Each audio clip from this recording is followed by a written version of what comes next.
किसी भी मुल्क और कौम की तरक्की का दारोमदार इस बात पर होता है कि उस मुल्क में वसाइल की कमी को ख़त्म किया जा सके, रोज़गार के बेहतर मौका फराहम किया जा सके ताकि मुल्क और कौम तरक्की की राह पर गामजन हो।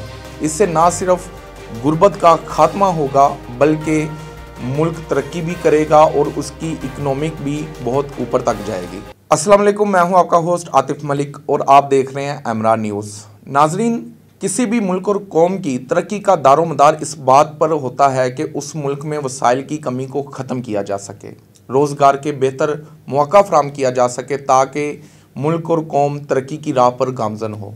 इससे ना सिर्फ गुर्बत का खात्मा होगा बल्कि मुल्क तरक्की भी करेगा और उसकी इकनॉमिक भी बहुत ऊपर तक जाएगी। मैं मिसाल देने जा रहा हूँ KPK की, खैबर पख्तूनख्वा, जहाँ किसी दौर में तब्दीली का नारा लगा था और ये नारा इस कदर यानी कि पॉपुलर हुआ था कि हम एक नया पाकिस्तान बनाएंगे और एक नया पाकिस्तान वजूद में आएगा। आज उसी खैबर पख्तूनख्वा में माली बुरहान एक शिद्दत इख्तियार कर गया है और इससे निपटने के लिए उस हुकूमत ने, जो निगरान हुकूमत है, उसने बहुत सी 3 यानी कि तजवीज़ पेश की हैं, 3 ऑप्शन रखे हैं। और सबसे अहम बात यह है कि उन्होंने सरकारी मुलाजमीन की तनख्वाहों में से 25% कटौती करने का फ़ैसला कर लिया है और ये तजवीज़ फ़िनांस डिपार्टमेंट की मौजूदगी में की गई है और इसकी समरी वज़ीर आला, जो उनका निगरान वज़ीर आला है, उसको भी पहुंचा दी गई है।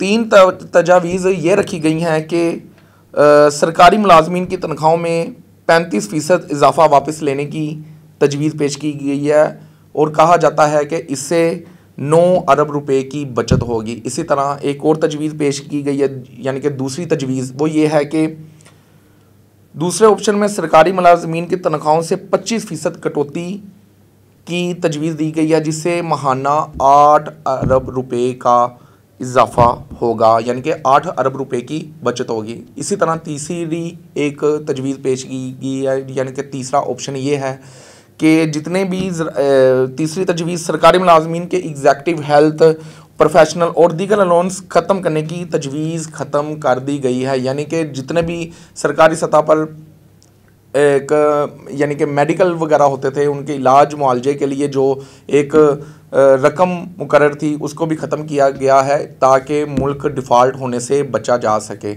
मैं यहाँ पर एक सवाल उठाता हूँ, आखिर ये किसी एक शहर, किसी एक सूबे या पूरे पाकिस्तान की बात नहीं है। हमारा मुल्क किस राह पर जा रहा है। कोई एक बंदा मुसल्लत कर दिया जाता है और बाद में वही जब अपना दौर ख़त्म, टेन्योर पूरा करके वापस जाता है तो पता चलता है कि जनाब उसका जो मतलब का जो सूबा है या पाकिस्तान है या कोई भी ज़िला लगा ले या सूबा लगा ले, वो डिफ़ॉल्ट होने जा रहा है। हमारे पास इतने पैसे नहीं है कि हम मुल्क को चला सकें या सरकारी मुलाजमीन को तनख्वाहें दे सकें। इसी तरह ज़राए का बताना है कि अलाउंसेस ख़त्म करने से सूबाई हुकूमत को माहाना 2 अरब रुपए की बचत होगी। सूबे के MIT अस्पताल में सख्त मालियाती नज़्म व ज़ब्त कायम करने की भी तजवीज़ पेश की गई है।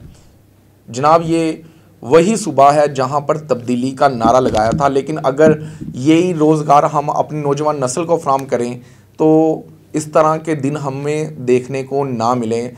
क्योंकि अगर एक तहकीक के मुताबिक, मैं अगर आपके सामने ये पॉइंट रखूं कि एक तहकीक के मुताबिक तकरीबन रवां साल में पहले 9 माह में तकरीबन 6,30,000 नौजवान लोग यानी कि पाकिस्तान को छोड़कर बाहर शिफ्ट हो गए हैं, एक सिर्फ़ और सिर्फ बेहतर रोज़गार हासिल करने के लिए, जिनमें बड़ी तादाद में डॉक्टर्स, इंजीनियर, मज़दूर, गर्ज़ हर तबके का अफराद शामिल है। अगर रिपोर्ट के मुताबिक अगर बात की जाए तो रिपोर्ट के मुताबिक जुलाई में 5,40,282 लोग पाकिस्तान को खैराबाद कहकर मुल्क पाकिस्तान को छोड़कर बाहर शिफ्ट हो गए थे। सितंबर में 92,000 यानी कि 92,000 अफराद का इजाफा हुआ था। यानी कि मज़दूर की अगर बात की जाए, लेबर की अगर बात की जाए तो लेबर 2,75,433 लोगों ने खैराबाद किया, ड्राइवर्स 1,41,282, इंजीनियर 6,351, अकाउंटेंट 2,580, डॉक्टर्स 1,194 और इनमें असातिज़ा भी शामिल हैं। जनाब ये वही तब्दीली का नारा था कि जब एक तब्दीली का नारा लगाया जाता था कि हम पाकिस्तान को तरक्की की राह पर गामजन करेंगे और लोग बाहर से आकर इधर सरमायाकारी करेंगे और इधर इन्वेस्ट करेंगे और इधर बेहतर रोज़गार के लिए आएंगे, और ये वही तब्दीली का नारा आप लोगों को लेकर डूब रहा है।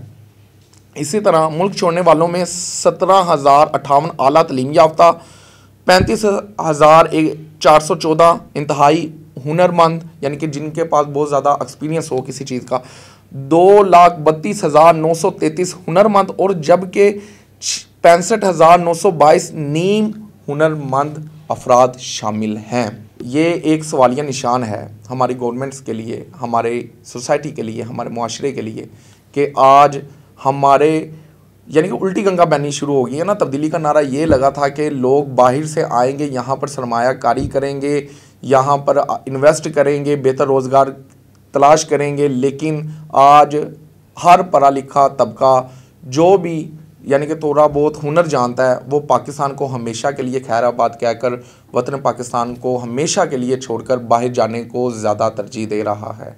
ये एक सवालिया निशान है। ये एक KPK का मामला नहीं है बल्कि पूरे पाकिस्तान का मामला है, जहाँ पर गंदम की जो पैदावार है उसमें कमी हो रही है, जो रोज़गार है वो यानी कि कम हो रहे हैं। ज़ाहिरी बात है फिर चोरियाँ डकैतियाँ इस तरह के मामलात ही जन्म लेते हैं जब आप नौजवान नस्ल को बेहतर से बेहतर मौका फराहम नहीं कर पाते। ये एक अपडेट थी KPK के हवाले से। उम्मीद करता हूँ ये वीडियो आपको अच्छी लगी होगी। मिलते हैं नए व्लॉग में, एक नए प्रोग्राम में, एक नई स्टोरी के साथ। तब तक के लिए अल्लाह निगहबान।